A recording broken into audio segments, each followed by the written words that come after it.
Причому ситуація хрестоматійна, класична. Є хімічно чистий окупант, який називається Росія. З одної сторони. You know, from one side, it's a very easy issue. We have a textbook example, a classic example of an aggressor from one side. Цей окупант сьогодні веде 7 воєн, окрім України. Повтори. Цей окупант сьогодні веде 7 воєн. And this occupier of Ukraine is currently conducting 7 different wars in the world. Є Україна. Of course, Ukraine, Чиста жертва цієї війни. which is a clear victim of this war. І є майже 50 наших союзників по всьому світу. And we have 50 allies at least around the world to understand this. Як трапилося, що на початку 21-го сторіччя, за останні 22 роки у Європі родився, живе, до якоїсь міри навіть процвітає путінізм? You know, we have to ask how in the 21st century, you know, after 20 years of what has been happening, we could have something that's called Putinism in Europe.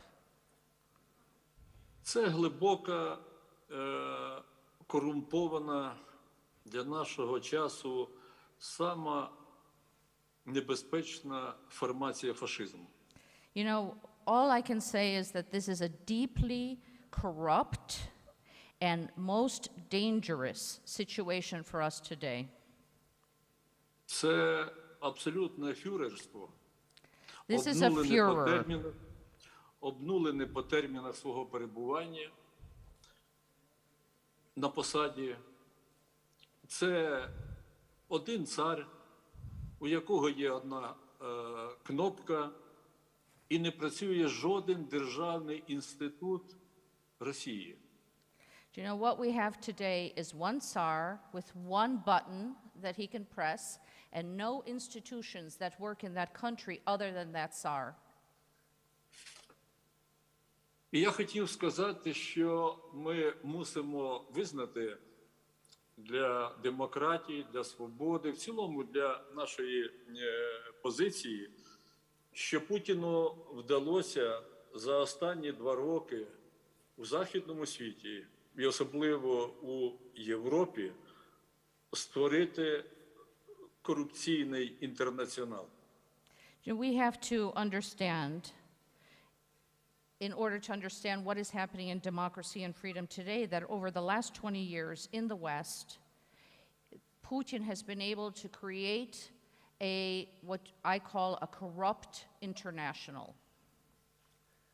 Стало вже традицією, коли відомі політики після завершення своєї каденції сідають на поїзд або беруть білети на літак, летять в Москву, займають чергу в Газпромі, Роснефті, Рослесі, Росторфі, Росрибі і так далі, щоб їм Путін надав високооплачуєму роботу.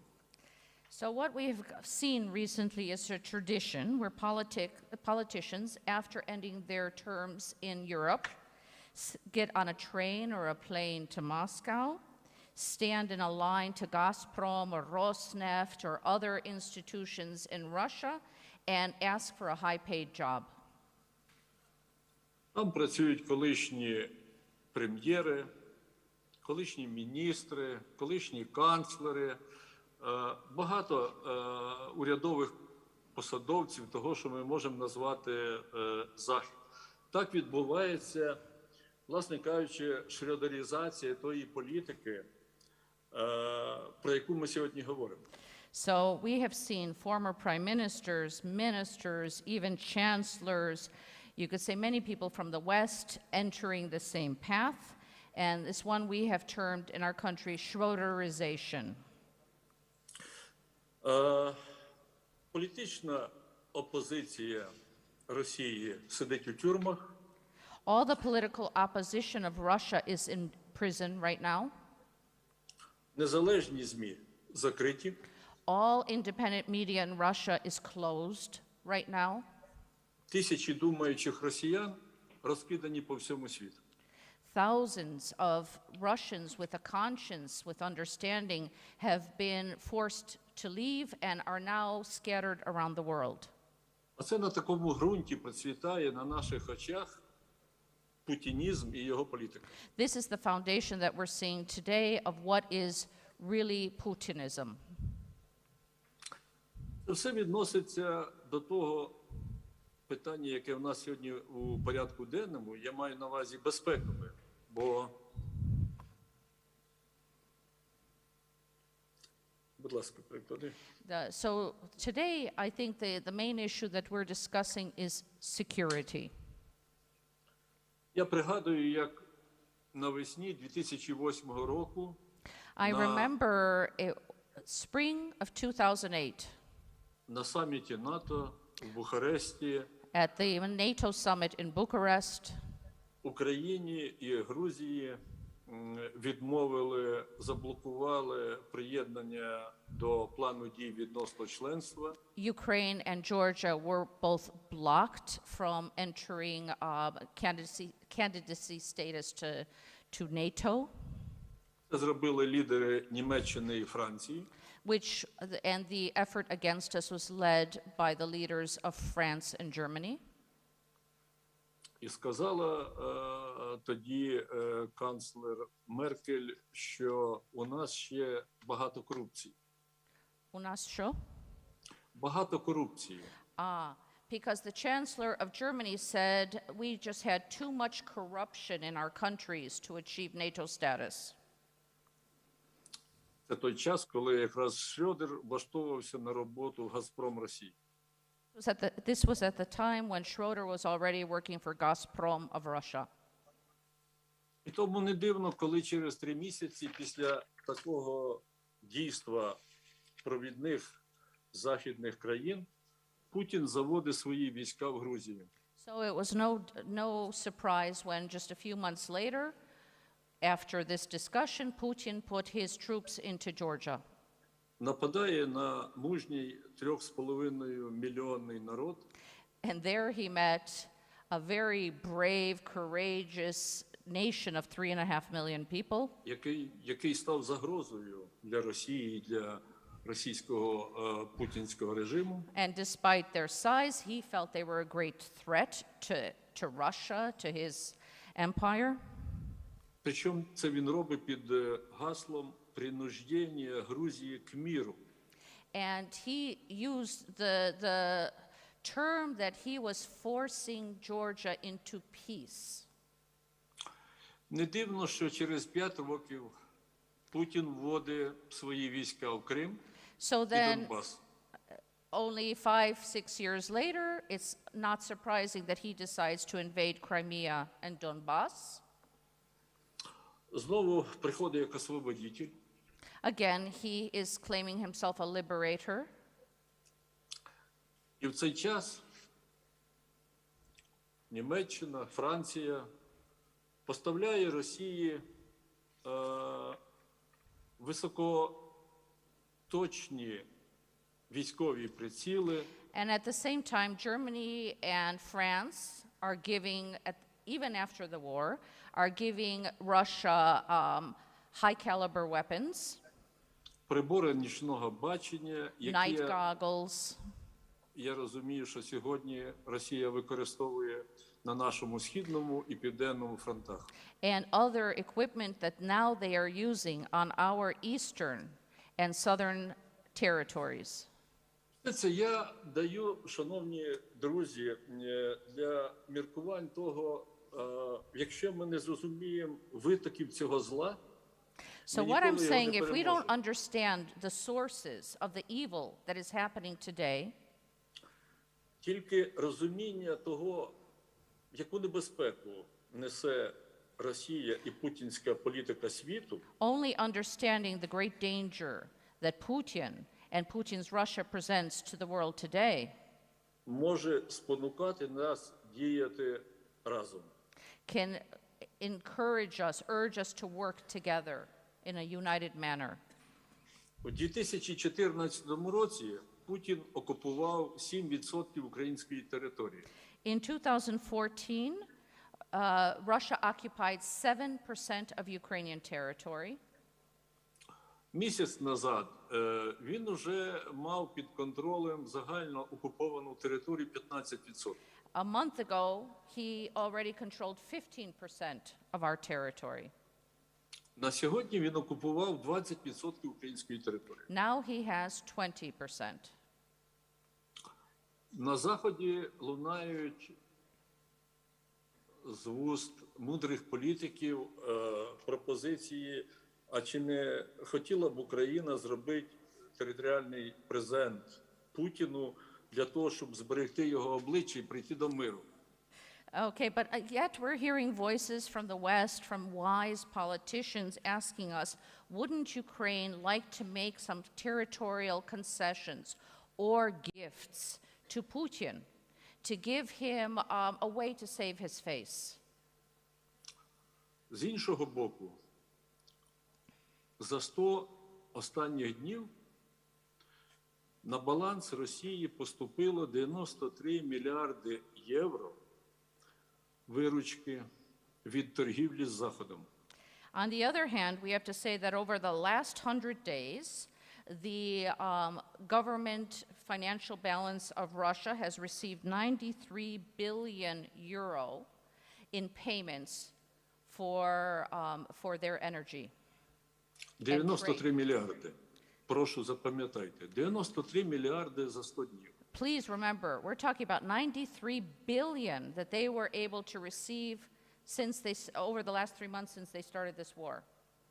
Україна отримала матеріально, фінансово, через гуманітарну допомогу біля 8 мільярдів.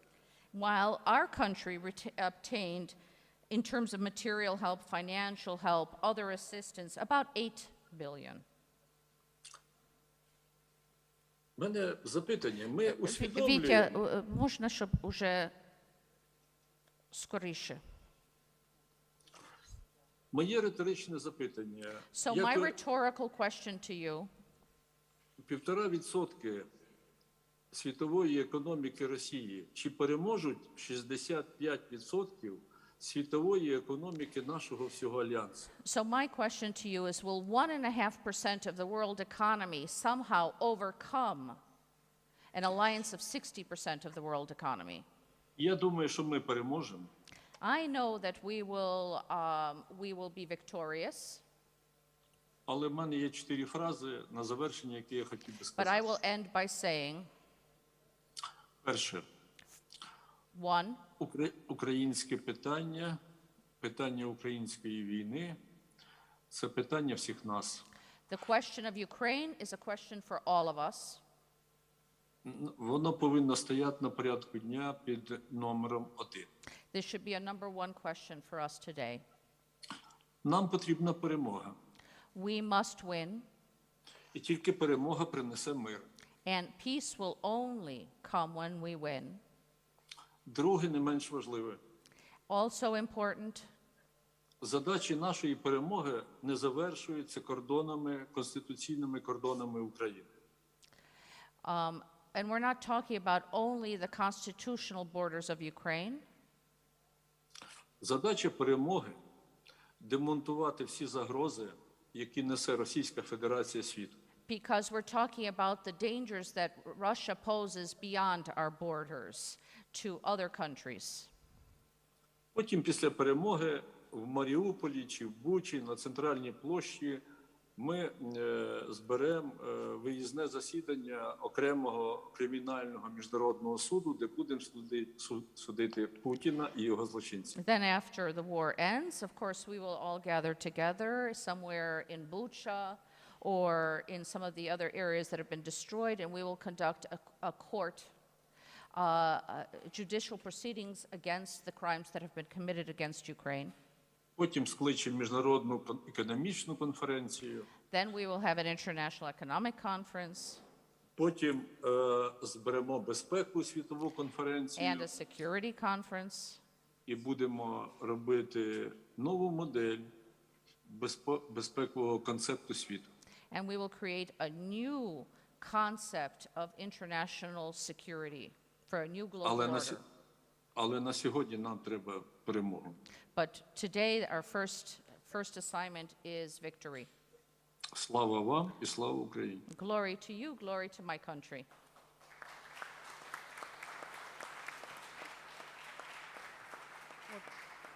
Sorry. No, it's okay. Thanks very much, President Yushchenko. I think that's a very good opening. And I like what you said, that this is not just the problem for Ukraine and the people of Ukraine, but it's a problem for all of us, because the spillover effect is something that affects everyone around the world. Our next speaker is also a former president of Ukraine, President Petro Poroshenko, who was president after President Yushchenko. And President Poroshenko, I think you were able to hear what President Yushchenko said, but I guess from our perspective, we wanted to hear a little from you about what you see as the situation, and what you see is how President Yushchenko just said, you need to win. But what is your message for the people here in Baku? And welcome, Mr. President. Thank you very much indeed, Your Excellencies, your presidents, ministers, members of parliament, my dear friends and friends of Ukraine, distinguished audience, ladies and gentlemen. My first message I address to our host, President Ilham Aliyev, whose lead we gather today by this Qlobal Bakı Forum 2022. Thank you for making this platform global. And thank you for putting Ukraine as a key topic of this debate today. Indeed, today, Ukraine is the top of international agenda, and what happened in our country concerns everybody, and not only in the region, but all over the globe. The February 24th changed it all, and it changed the globe. And one country dared not only to aggress another country, it's dared to challenge the global order, it dared to violate every single rule upon which our world is based. This country is Russia. And this challenge is for all of us. There will be no peace, no stability, no security unless we stop it, unless we stop Putin. That is why the war is not about Ukraine. This is not, please, Ukraine war, as it is mentioned in the agenda of this forum. This war that was premeditated and now waged by Russia against all of us. And I'm absolutely confident and happy that everybody understands that. The future of the world is now being decided in Ukraine. Simply put, we have a Russian empire and an emperor who tried to get on its feet and to conquer as many territories as Putin wants. As many as we allow him, we together. Please make no mistake about that. This is real. So is the world we live in. There is no place in the middle or in between, because an evil is an evil. You cannot associate with the one. You have to choose your side. So my strong call to all of you would be as follows. Get on board of the global anti-Putin coalition and get on board today and now. Lunchtime meeting and the latest one happened yesterday in Brussels have been just beginning of this global forum. Russia weaponized everything it has in its possession to blackmail the world. Let's name everything right. This is not a food crisis that challenged the globe. It is a hunger war of Putin. It is not a migration to be provoked by hunger. It is a refugee war of Putin. It is not an energy crisis that is looming. It is energy war of Putin. And all of that is accompanied by aggressive Putin's disinformation and propaganda, which are intoxicating the minds of our people. Bad news is that Putin doesn't want to stop. Even after his defeat in Ukraine, when everybody saw that the second army of the world is just a myth. He doesn't refuse from the world. Good news is that Putin can be stopped if we are all united, if he sees that there is no safe haven for him regionally, if he understands that his game is over. Putin's power doesn't reside in the power of his military. We prove it every single day. Rather, his power lies in his ability to bully, to manipulate, to blackmail others. The day has come to stop being scared of it. The time has come for deputinization of Russia, deputinization of Europe, deputinization of the world. And the strategy for deputinization is about more weapons to Ukraine. It is about more sanction against Russia. It is about energy and trade embargo on Russia. It is about no trade deals with Russia. After all, it is also about the Marshall-like plan to rebuild Ukraine, and definitely about EU and NATO membership perspective for Ukraine. And I believe that in a week, keep fingers crossed, Ukraine will receive candidate status for future EU membership. We have been paying maybe the highest price for that. And also this year, Ukraine should receive a membership action plan of NATO, not repeat the scenario of year 2008. Both steps need courage, a courage not to afraid Putin, a courage to stop this war in year 2022. Otherwise, it would risk to unleash dangerous processes all over the globe, which would be hard to stop. Courage to stand tall and united for Ukraine. Help us to withstand and to defeat the enemy. Help us to save you and save the world. Thank you very much for your attention, and glory to Ukraine. Slava Ukraine. Thank you very much, President Poroshenko. I think you've really outlined something that we all need is courage to look at what's happening and, again, giving us a perspective from Ukraine on that. And I'd like to then now go to Katerina Yushchenko, who was First Lady of Ukraine, but also is a member of the board of the Nizavi Ganjavi International Center. And I think President Poroshenko mentioned the term myth. But I think, you know, you're a good bridge between the people of Ukraine and the people of Europe and the United States. And maybe you could tell us a little bit about your perspectives on what's happening, what we can do to try to bring peace to Ukraine. How do I, is it working? Yeah. First and foremost, I apologize for my interpretation. We were expecting a simultaneous, so I came in at the last minute to do a consecutive translation, which I haven't done for my husband for the last 3 months because I've been abroad and he has been in Ukraine. So please forgive me for that. I want to say that my husband and I have been attending NGIC, the wonderful NGIC Baku forums for a number of years. And all of these years, we had hoped Ukraine would be higher on the agenda. We had been warning people here and in other forums throughout Europe about Russia's aggressive intentions and that there was a reckoning that was coming, and I fear that many people did not pay attention.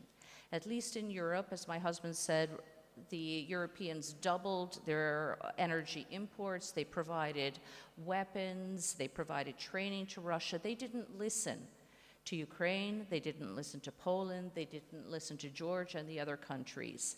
So now it's gotten to the point where we are the #1 on the agenda here because of our war. We would prefer not to be #1 on the agenda. We would prefer not to have a war. But I appreciate the opportunity to express to people from around the world what is happening in our country. And I think that our 2 former presidents have given you an idea of how strongly we believe in our victory and how strongly we believe that world unity is necessary to overcome the war that is happening today. Because this is not a war just happening in our country. This is a war that, if it's not stopped, will go further. You know, it's been 112 days since the war started. And as we watch CNN and BBC, we see that it's getting off the front pages. It's getting off the first news. You know, people are turning away from reports of destruction and death. There was a report yesterday that many people are stopping to watch news because it's just too depressing. But for us, this is a relentless struggle. You have to understand that before dawn, most of Ukraine wakes up to sirens and has to run into bomb shelters. Then it spends the rest of the day reading news reports, what part of the country was bombed, how many people were killed. And it is a constant psychological threat and pressure to us. You know, for the world, it is a headline. For us, it has been a shocking reality. You know, we lived until February 23rd, very normal lives with very normal plans.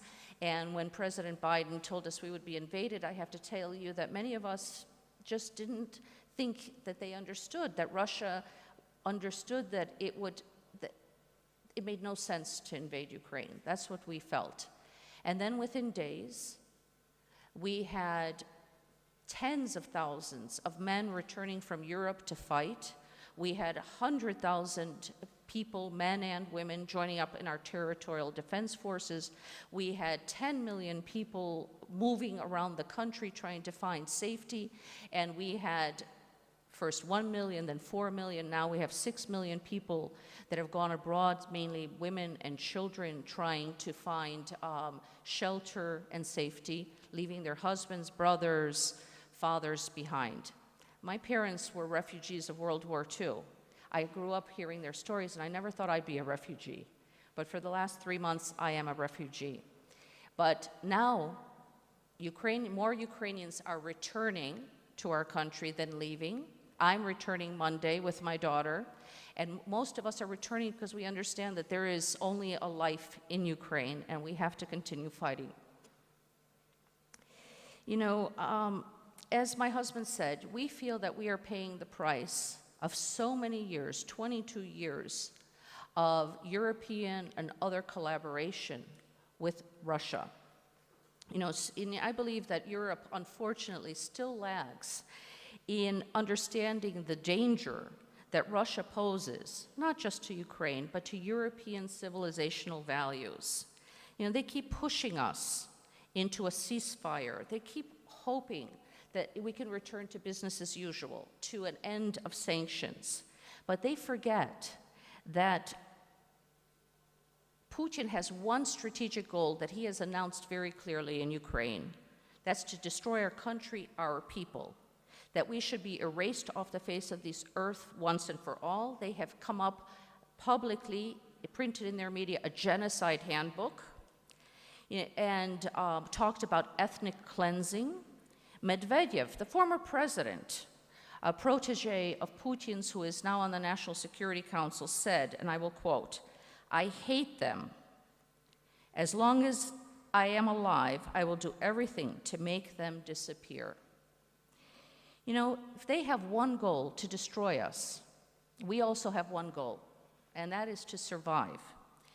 You know, we want to live in a free, democratic country where we could speak our own language, have our own culture, and that we have our own identity, which is being denied to us. We also want to be part of the West, but not because America or the EU or NATO are pulling us into the West. It's not a geographical issue. For us, it's an institutional, civilizational choice we made many years ago. I would say in 91, but even before 91, that we want to be part of a civilization that has a rule of law, that has human rights, that has tolerance, that has a free market. And that is where Ukrainians are going, and that's why Putin hates us, because he understands that when Ukraine, Georgia, the Baltic countries become part of that kind of institution, of that kind of civilization, he has no chance to keep hold of his kleptocratic regime in Russia. We understand that the war in Ukraine is existential. If Russia stops fighting, there'll be no war, we say. If Ukraine stops fighting, there'll be no Ukraine. We understand that if we give up even one village everybody in that village will be killed, raped, or deported to Russia. And we know that this is something we have actually felt for hundreds of years. We have to understand that for 450 years, Russia has tried to create, has created an empire that expanded, please understand this, at a rate of 50 square miles per day. That's 130 square kilometers per day, every single day, for 450 years. And as they say, if an empire doesn't grow, it ceases to exist. And you know, what we've seen now is that Putin is concentrating on that imperial mentality. He wants to move us back into a time when Europe was divided, where there were spheres of influence, where large countries controlled small countries. And Ukraine is only an instrument for his further geopolitical ambitions. You know, and he uses a nuclear threat to scare everyone, because he knows that if he moves a new geopolitical you could say, formation in Europe, and if he's first to do it, he will achieve that. Those who are pushing us into off-ramps, into saving face, into appeasement, those who are afraid of provoking Putin should understand that the greatest provocation for Putin will be winning in Ukraine. When he wins in Ukraine, he will go further. And, you know, we cannot, for those of us saying, oh, let's just give up Crimea, give up Donbass. You know, we know that if we give up anything, first of all, we have lost too much in blood and destruction. And we also know that no matter what Russia promises us, we cannot trust it. We have learned through centuries, through decades, we've learned through the Budapest Memorandum, through former ceasefires, through the Minsk Agreement, that Russia cannot be trusted. So we can put our signatures to paper, but it will not mean anything. Very briefly, I will finish, Susan, because I know we're running out of time. I just want to talk about the end of the war. I call it the day after the war. We understand that we will win the war, but then it's very important that we have to win the peace. And it's going to be a Herculean task, and because we have to ensure our security, our prosperity, our membership in EU, NATO, and that we rebuild. We understand that with Russia, we can only have a ceasefire, an exchange of prisoners, but when it comes to a peace treaty, as my husband said, we want the world to come together, our allies to come together to help us ensure our security. The return of 1.3 million Ukrainians have been deported to Russia, and people who have gone through filtration camps, many of them killed on the way. We want security guarantees from our allies and eventual membership in NATO. We strongly believe if we had been in NATO in 2008, we would not be dealing with any of this. Then we, of course, have our economic renewal, which we believe will take at least a decade. And we hope that it will be financed by reparations from Russia, as well as contributions from those countries that have been benefiting from trade with Russia for more than 20 years. That will have to rebuild our infrastructure, our buildings, our hospitals, our schools, our museums, that will concentrate on all our sectors of the economy, but especially energy, agriculture, and the sea, and there's a great deal of work to be done there and many opportunities. And we're very hopeful that when we build, we'll build back better, greener, more efficiently, and that's why we need world support to make sure that when we build, it's much more transparent, that our civil society is involved in the decision-making. And I think it'll be an exciting and very profitable opportunity for many. And then, of course, the final issue is how do you deal with Russia after this is over? First of all, until there is a change in Russia, we feel that Russia should be expelled from political, economic, and security organizations such as the UN Security Council, the OSCE, World Trade Organization, and others, G20. Russia is a threat when it exists in these organizations because its goal is to overcome the current global order. And we believe that we need a new vision, and we hope Ukraine will be a part of this new vision of world security. We think Russia has to go through tribunals for its war crimes, for its genocide, and for its crime of aggression. And we believe that without these steps, the problems that this war has caused will not be over. They will continue into the next decade, into our children's generation, our grandchildren's generation. We believe, as I think President Poroshenko mentioned, that Russia has to be deputinized in the same way that Germany was denazified after World War II. And we strongly believe that not only will the world benefit from a reformed democratic Russia, but most of all, the people of Russia will benefit from a new democratic and prosperous Russia. And it's very important that we help Russia come to terms with its past so that it can move forward into the future. Thank you. Well, thank you, Katerina, and I think you've given us a good overview of not only the perspectives of the Ukrainian people, but that we can't forget history when we think about how we deal with the future. And I know that we're going to be moving into the lunchtime hour, but I want to just keep moving on, and so I won't say too much, but I would like to now introduce President Kolinda Grabar-Kitarovic, who was president of Croatia between 2015 and 2020. And I think now that we've heard from the Ukrainians, what I'm really interested in hearing from our next panelists, because they're all Europeans, is as a country, you led a country that's a member of NATO, member of the EU, and your thoughts on maybe how what's happening, how are sanctions working, how can we as members of the West and other organizations help the Ukrainian people? Thank you, Susan. Good afternoon, everyone.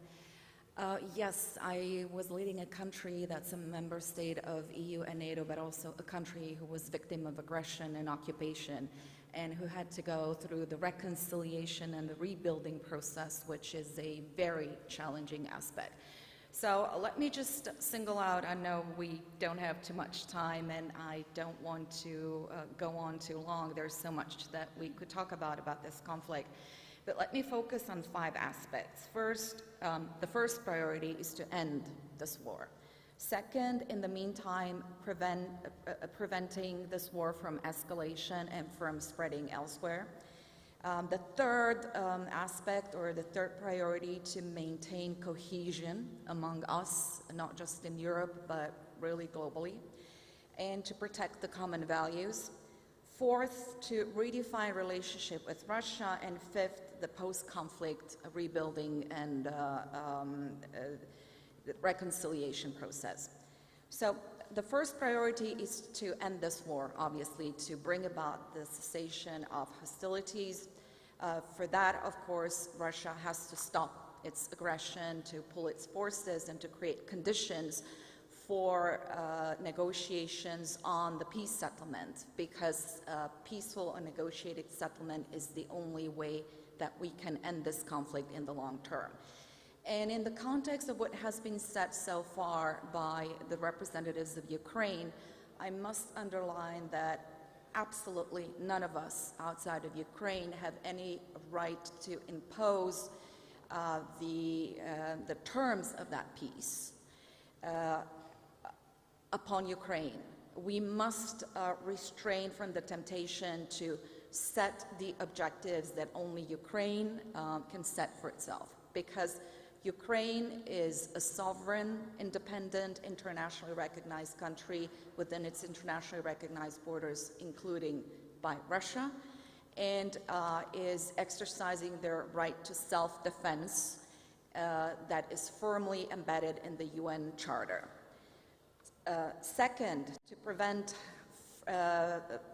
this conflict from escalating, a clear message has to be sent that our goal, the goal of all of us, is to defend Ukraine and not to attack Russia. Nobody wants a war with Russia, and in particular, nobody wants for that war to escalate in other domains. However, just as we had lost focus, or some had lost focus on Ukraine in the years before this open invasion, we must not lose focus of other areas of the world, not just Georgia, but I would point to our own neighborhood of the so-called Western Balkans, from Bosnia and Herzegovina to Montenegro, North Macedonia, and other countries, to keep the focus and to prevent from an escalation, from conflicts in these countries that would allow for our attention to be dissipated from Ukraine, to force us to focus on other regions and in that way divide not just the attention and the focus, but really the efforts to bring an end to this war. Third, as I mentioned, to maintain cohesion and protect our common values. Let's be very realistic. War fatigue is going to hit all of our societies, and we have already seen that the news from Ukraine are coming down in the media, and depending on what happens, but it's certainly not the first news every single moment of every single day, as it was in the first weeks and months of the conflict. And the sanctions are going to hit back our own societies. We have rising inflation, we have rising prices of energy, we will have an energy crisis, not just come this fall and winter, but even before that. We had failed to deal with the fact that we needed to ensure that energy independence and diversification earlier. Some of our countries had been working towards that, opposing Nord Stream 2 and working towards connecting countries in Central and Eastern Europe to provide for energy connectivity and other ways of connectivity. But we are facing also rising inflation, the shortage probably of food and foodstuffs, potential famine in other parts of the world, and that will all force the publics to respond to this war in terms of, okay, let's look at ways how we can end this quickly. And the point, again, is to maintain our cohesion in maintaining the sanctions that are breaking the backbone of Russia's military machine. Of course, the sanctions alone never work, and unfortunately, most of the time they hurt people who are not to blame for the war. But that is one of the few instruments of international law that we have at our disposal in order to respond to acts of aggression. And in speaking about maintaining the common values of not just state sovereignty, but the right of nations to choose their own future and their own security arrangements, we need to make this sort of a model, not just for the reaction in Ukraine, but in other hotspots and in other conflicts around the world, because everybody around the world deserves the same right to peace and to human security, and all the rights that are enshrined in the UN Charter and in other international law and other conventions that we have signed to. Now, redefining the relationship with Russia. Obviously, this conflict, unfortunately, has the potential of escalating into a larger conflict and sort of a standoff in the whole world in terms of the global system. Obviously, it will redefine our relationship with Russia for the years to come. And I want to remind everyone of what actually Lord Robertson, a former Secretary General of NATO, has reminded everyone of recently. At the Rome Summit in 2002, when the NATO-Russia Council was created, and Putin sat at the same table with other NATO leaders at the time, and when the right of nations to choose their own security arrangements was endorsed, Putin said, referring and speaking to the previous 50 years of the Cold War and divisions, he said, "Nothing good came from that confrontation between us and the rest of the world. We certainly gained nothing from it.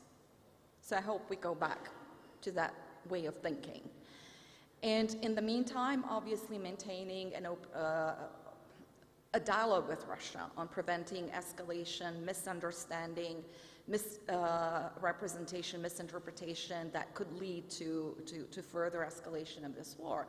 But also we have to face the reality that Russia is our neighbor and that we will have to talk about the common issues of international terrorism, of pandemics, of climate change, and many, many other aspects.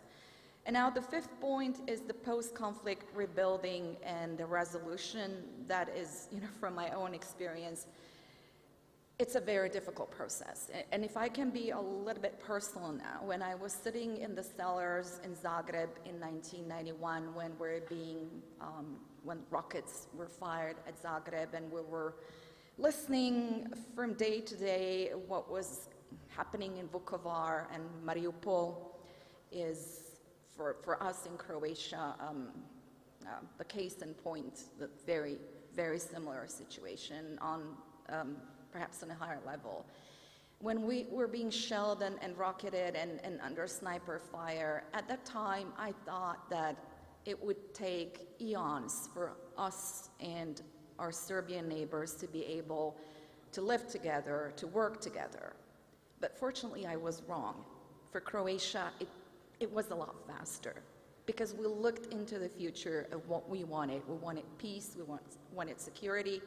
You have to take very difficult decisions with respect to reconciliation, and that is abolition.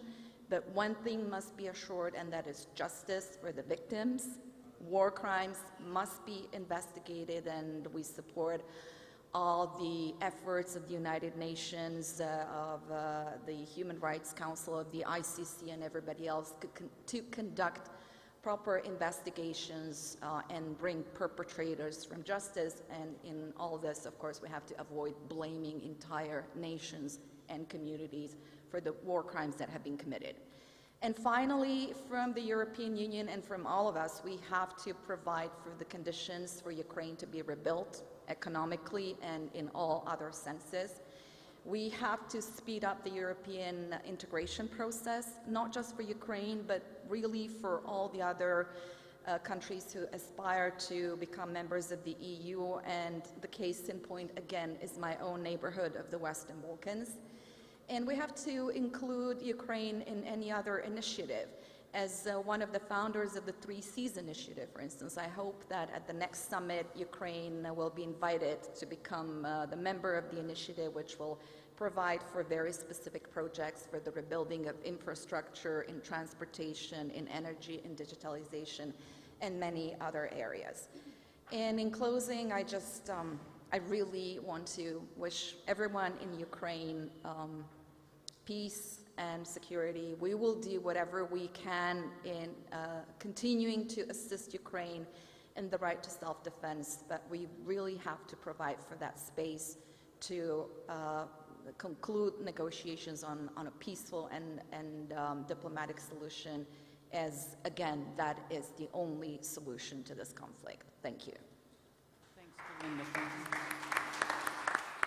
I think you raised some very good points, and especially on the points of how, the things it would do to help resolve the conflict, like sanctions or other things, really have repercussions at home. I know in the U.S., as gasoline prices rise, people are, wondering, well, what can we do to stop the war, stop this kind of conflict? But also your experiences from when you were in Balkan War and Croatia, and then also, I think, what are we going to do to redefine Europe, the U.S., and the rest of the world?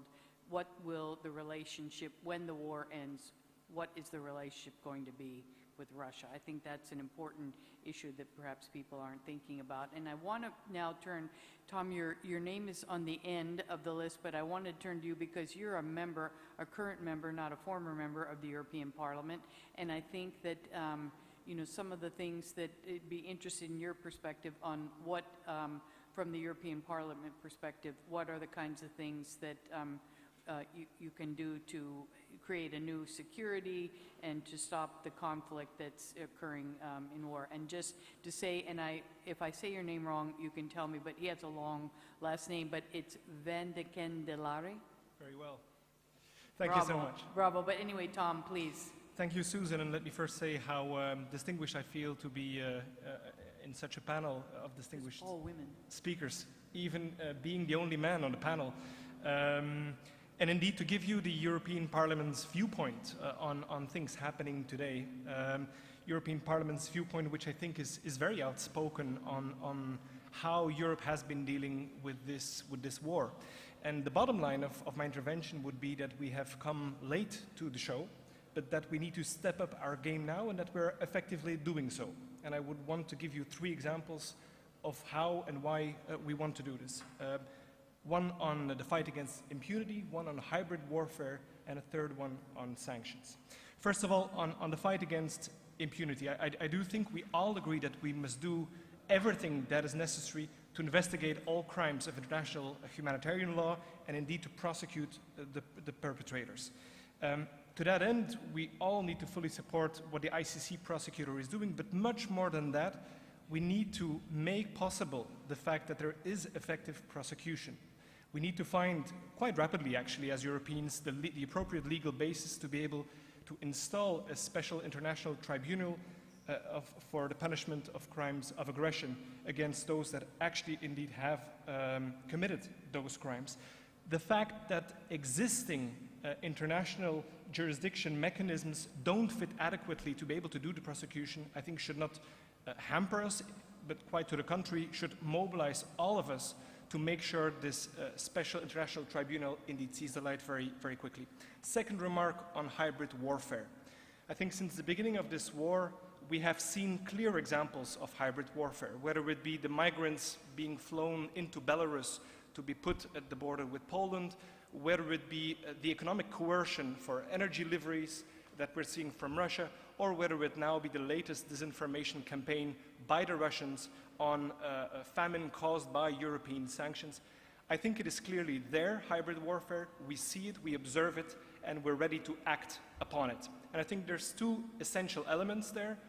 On the one hand, we need to be better as Europeans in terms of defining in a common way, in a European way, what is exactly hybrid warfare? Attribution, commonly attributing hybrid warfare. To that end, there is the single intelligence analysis capacity that we have in Europe, but that we need to bulk up. Not only analyzing, but also acting effectively. And therefore, we have launched recently the EU Hybrid Warfare Rapid Reaction Force, which actually brings together the best Europeans to support member states quite rapidly in times where they are under attack in a hybrid manner. And let me say this very clearly. I think we don't need to reinvent the wheel here as Europeans. This is where we can learn from Ukrainians, from the Moldovans, from the Georgians, who are already experiencing hybrid warfare and who have been experiencing it right away. This is also a typical topic where we need to do better at cooperation with NATO. NATO is doing excellent stuff on hybrid warfare. We have to bring together the efforts, both Europeans and NATO, to make sure we make a common approach there. Third and last remark on sanctions. So far, I think the sanctions that we have been proposing and taking are diverse, are numerous, and are far-reaching both in terms of what they achieve and in terms of timing as well.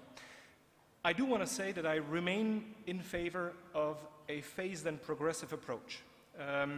Precipitation will lead to disunity among Europeans, and we know that this unity is quintessential for us to be able to make a forceful answer to the Russians. There are 2 principles that we need to keep in mind in preparing for our next round of sanctions, which undoubtedly will be there. We need to be able to uphold our sanctions for a long time still, because this war is not over yet.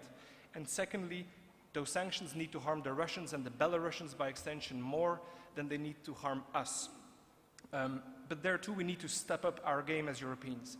I think we need to inventorize quite urgently what now the effect has been of those sanctions so far. We need to coordinate better, not only among ourselves, but with other international partners as to how effective we can coordinate our sanctions. And indeed, we need to ensure the timely and full implementation of these sanctions. Let me finish by saying that we cannot afford to lose this war, not as Ukrainians, but not as Europeans, and not as anyone in favor of a rules-based international order. Thank you. Thank you.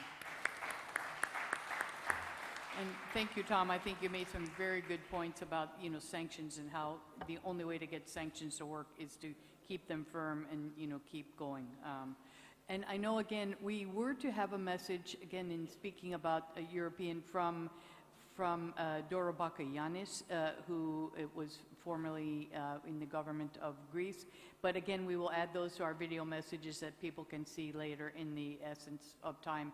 And I want to thank also President Freiberger for coming in. I'm going to have you maybe wrap up the program, but I will go now to Eka, because Eka also has been the former Deputy Prime Minister of Georgia, so a lot of the things that we've discussed as a Georgian can certainly understand, but she also has been working in Ukraine, so she has a unique advantage of being able to see many sides of this issue. So Eka, I'll turn the floor to you. Am I audible on the mic? Yeah. Man, this is a challenge to have the limited time frame and to talk about the issues that we have to talk about. But I'll start with saying that I feel like today at the panel a Georgian, I feel as a Ukrainian, and I definitely feel as a European. So all my feedback will be from all those three perspectives, because that's who I am right now, representing all of those perspectives, I would say. I'd want to start with the definition of what we're talking about.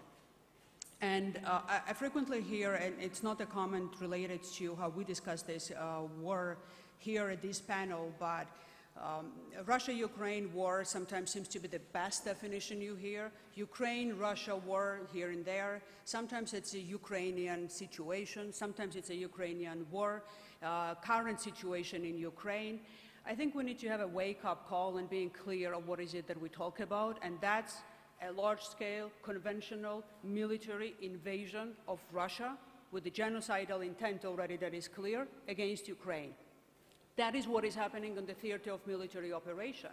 But as we've said, and different other occasions as well, quite clearly, this is the war as a civilizational war as well, in the way that Russia is waging against all of us by redefining what the future of the humanity, in his opinion, should be, for that not to be based on the rule of law and be based on the rules-based international order.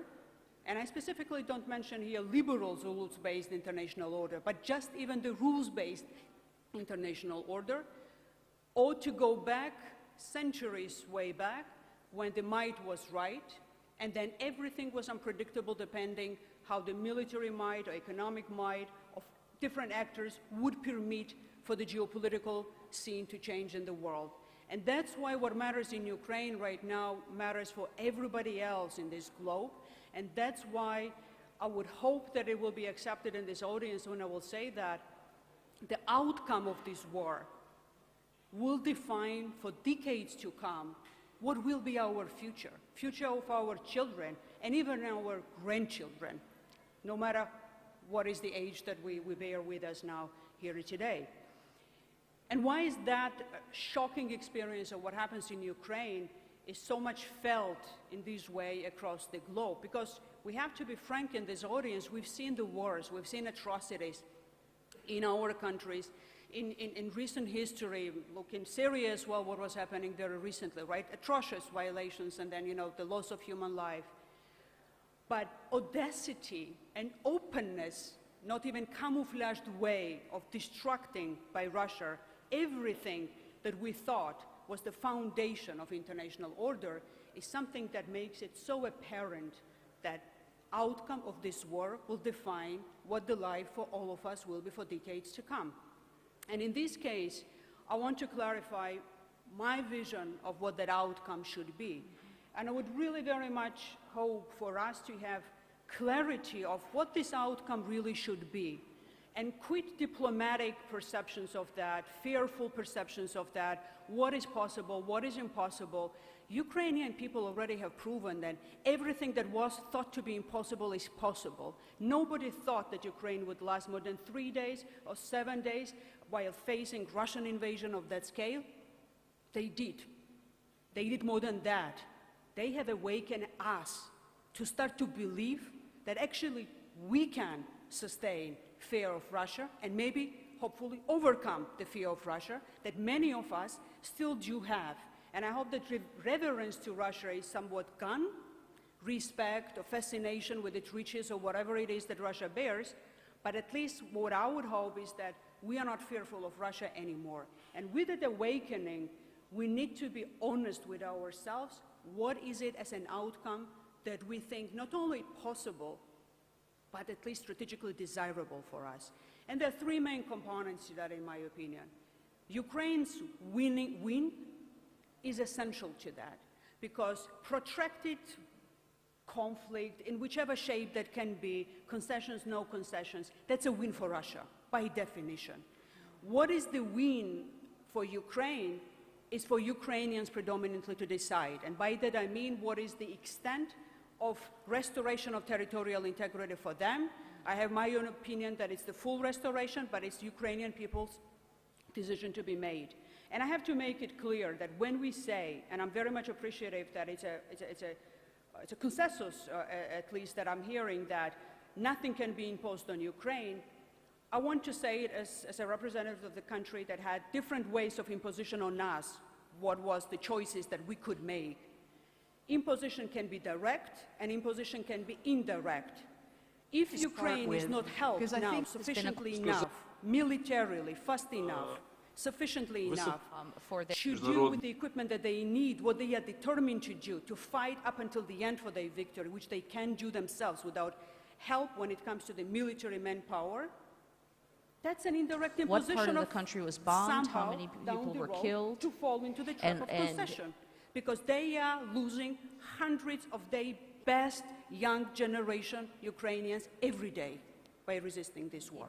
If we don't give them the opportunity to fight it back now without being exhausted, what is it that we are doing? We are imposing them to sit down at the table of negotiation with Russians by accepting some sort of concession that otherwise is unacceptable to them. Threat and I'm not pressure sure to even us. if they will do it even in for that the world, situation. it is a headline. But we will be For indirectly forcing them us- to do that. So we need to be honest with that. What we mean when we say nothing can be imposed on Ukraine. Nobody can tell anything to them these days, do this, because they will never accept that.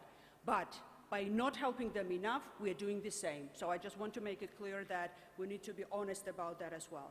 Now, when it comes to the second component, accountability, scale of atrocities that Russia is committing cannot go unpunished, because if that happens now, that's an invitation for that to happen by others in the future, because unaccountability will bring us back to the pre-Second World War era, at least that we can account for, if not go back to the centuries.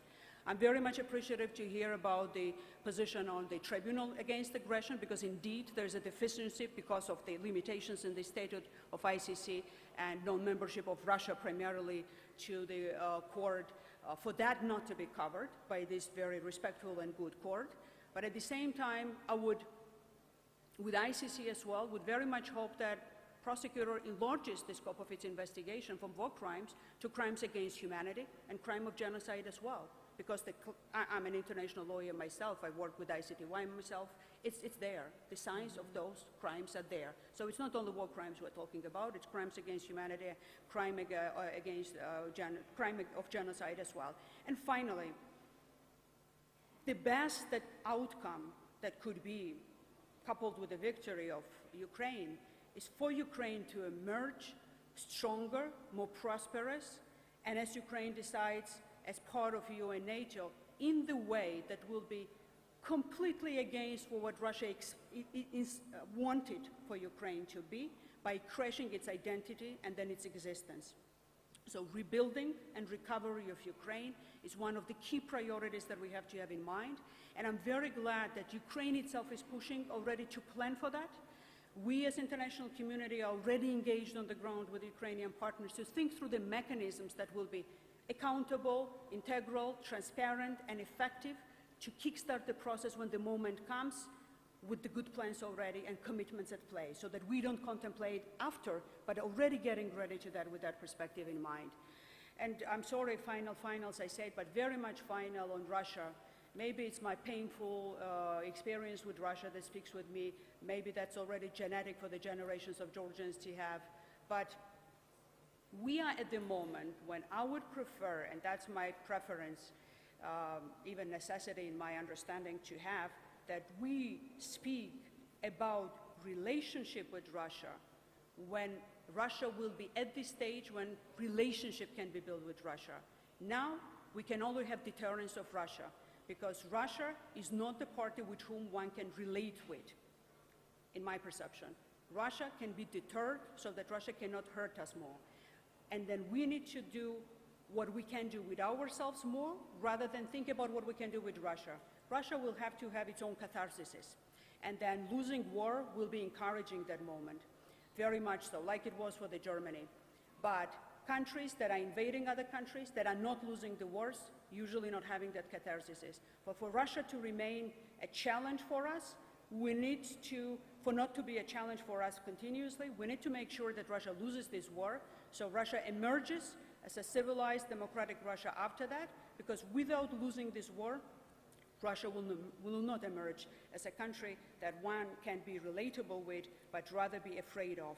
And in that sense, we need to build our fences, we need to build our deterrence, and until the moment comes when Russia itself decides that it wants to be part of the civilized community of nations, then we'll need to embrace and then have an open door for that. But for that moment, we need to work ourselves, on ourselves, so that we build that momentum for Russians themselves in the future. Well, thanks. Thank you. Thank you. And I think, Eka, you've raised some good points about we need to take this horrible situation and look for ways that we can be ready to rebuild, to have a new security structure, not only in Europe but around the world. But I want to save the best for last, our Madam President Co-Chair.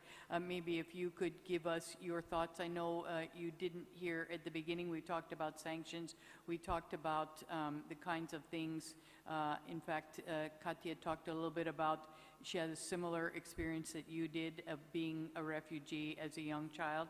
But I think as the leader of a country that under your leadership, again, became part of NATO, became part of EU, and you've really taken a situation where you were facing similar problems from being part of a forced Soviet Union to then becoming a prosperous and very thriving society, is maybe your thoughts on where you see things going and what we here at the Baku Forum and from around the world can do to try to move forward and try to come with some kind of as positive an outcome as we can.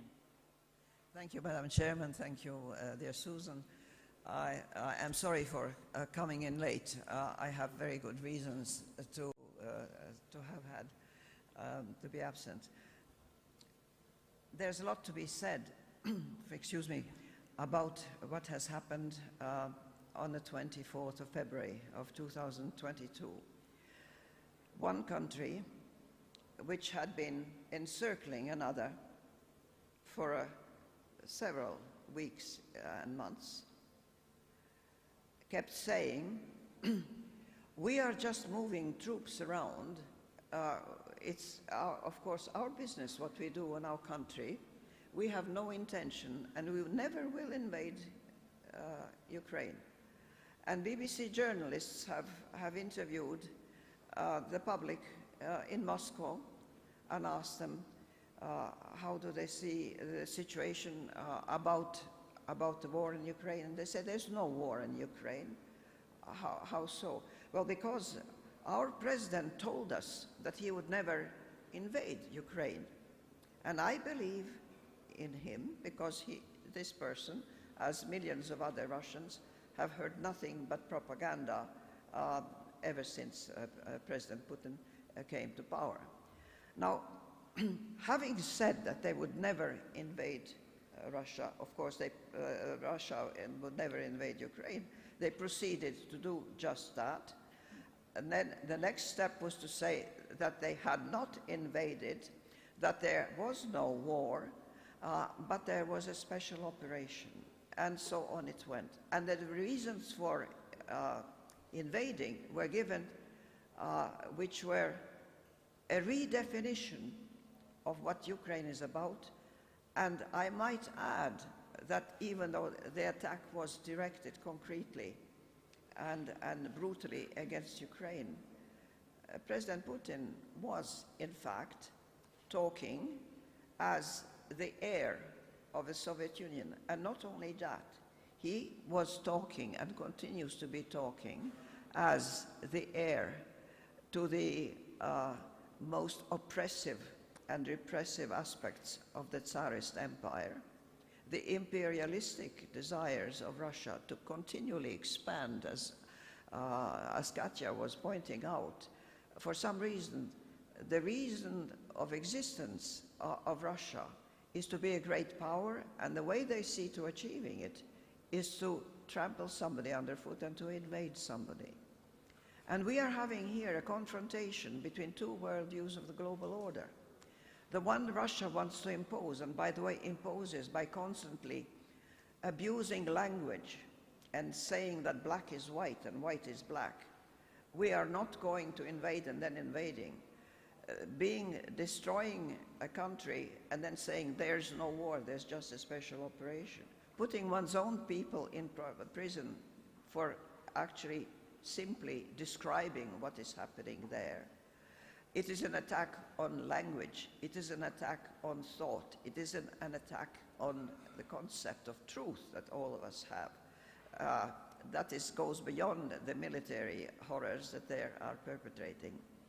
And the vision that is being imposed is that great powers that have nuclear weapons can do whatever they want by scaring other people into ignoring what they are doing, so long as it does not touch them personally or directly. In other words, what the policy that Russia has been pursuing since the fall of the Soviet Union has been to try and regain its sphere of influence, a 19th century concept, if ever there was one, a nasty one that should be stricken from our polite discourse and international discussions. They want to impose a world where there are spheres of influence between great powers that can do whatever they want until another great power stops them. The countries of medium-sized and small countries, of course, do not matter at all, and one can do anything one wishes to them. And this vision is imposed on others by saying, we are only attacking Ukraine. And I mean, Ukraine is far away. Do you have to worry about Ukraine? They have nuclear warheads. They have nuclear arms. We could have an escalation, as Colinda was pointing out. Of course we could have, and we certainly don't wish to see that. But imagine if you actually accept this discourse and say, well, we have to have peace at all costs. Doesn't that remind us of Mr. Chamberlain in 1938? And then think of what was happening with Hitler and his actions after Mr. Chamberlain said, I bring you peace in our time. Now we're being told we should have peace in our time, and of course, not at the cost of the countries who are saying that we must have peace at all costs. They're not ready to give up their territory. The presidents who talk about Russia not losing face and Ukraine may be having to think about giving up part of its territory, I think if you ask them, are they ready to give up parts of their territory to somebody? For instance, Monsieur Macron, I would like to ask him if he's so ready to spare the feelings of President Putin and not humiliating Russia and implicating thereby that Ukraine should give up something so that Russia can be pacified.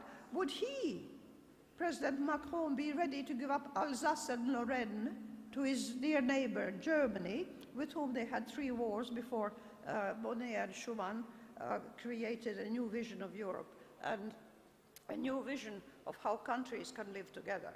In other words, the situation that we are living now, it's not just a humanitarian catastrophe, it is not just an unacceptable breach of international law, an attack, a commission of crimes against humanity, crimes of war, crime of genocide. Everything is going on. But it's also an attack on our thinking, on our concept of what the world is all about, what the world order is all about, and what is and what is not acceptable international behavior. When Chancellor Angela Merkel, former Chancellor, came out of her self-imposed silence and finally made a statement about her long years of actually making Germany totally dependent energetically on Russia by the policies followed by her country, including closing the nuclear power stations that Germany already possessed, and installing a system of absolute total dependence on Russia. She reminded us that she had never really trusted President Putin because he had told her, I think somewhere around 2014 or something, how much he regretted the fall of the Soviet Union. Well, ladies and gentlemen, I can tell you that President Putin textually told me that at our first meeting, which was in February 2001, when he was just recently in power in Russia. And already in 2000 and 2001, he was expressing a conviction that the greatness of Russia and the rights of Russia were to regain the imperial power that had Tsarist Russia, that Stalinist Soviet Union imposed on its occupied republics that it incorporated forcefully into, like the 3 Baltic countries, and the satellite countries on which it imposed its will, and that this was a catastrophe, and obviously he was meaning to restore order, and he has recently announced the world that yes, Peter the Great sees himself as a continuing, I guess, reincarnation of Peter the Great. He's rehabilitated Stalin, and he's taking over a great many Stalinist procedures and much of the rhetoric. And Stalin, by the way, obtained from the West the whitewashing of all the crimes that he committed during his reign. Tens of millions of citizens in the territories of the Soviet Union that were destroyed with crimes against humanity and genocide and mass deportations and what have you, because he participated in the war against Hitler and liberated that part of Europe that had been occupied by Hitler, and also helped the United States win the war against the Axis. Stalin was then given carte blanche. He was not asked to account for his crimes, even though, of course, the Cold War started. There was a cooling, a definite cooling off of relations between the Soviet Union and the rest of the world. And ladies and gentlemen, let me assure you that right now it's not a question of cooling relations with Russia as an imperial, as a truly an evil empire that only thinks of its greatness being dependent on taking away the liberties of others. It is a time to freeze it out, and I agree with Eka in this regard and with many others.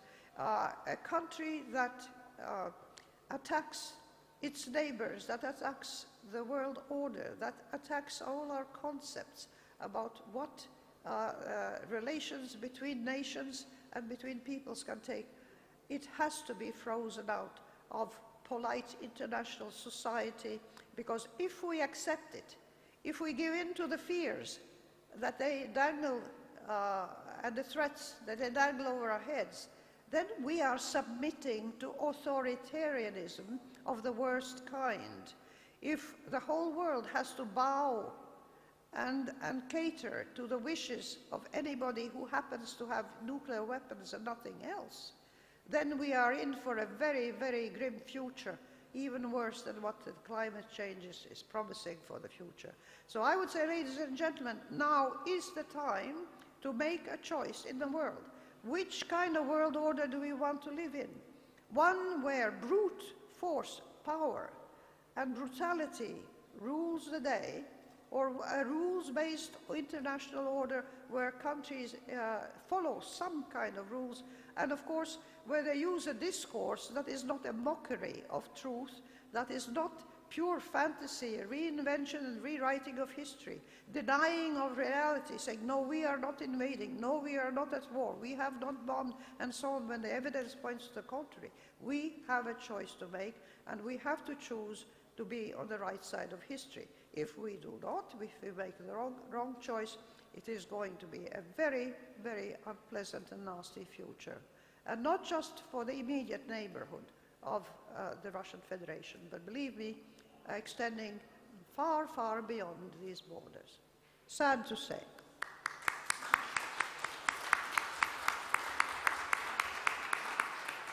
Well, I think, Madam President, you've left us on the right note that we need to make difficult decisions, make choices. And I hope that this discussion today has helped everyone in the audience to think about what the right choices are. And unfortunately, I think we've eaten into so much of the lunchtime that we don't have time to take questions. So maybe we can talk afterward. I see someone in the audience has a question, but maybe we can do that afterwards. So thank you to all the panelists for sharing your thoughts. And I'm encouraged. Thank you also, Katya, for helping Victor to speak with us. I think it was extremely important what he and President Poroshenko had to say. So thanks to everyone.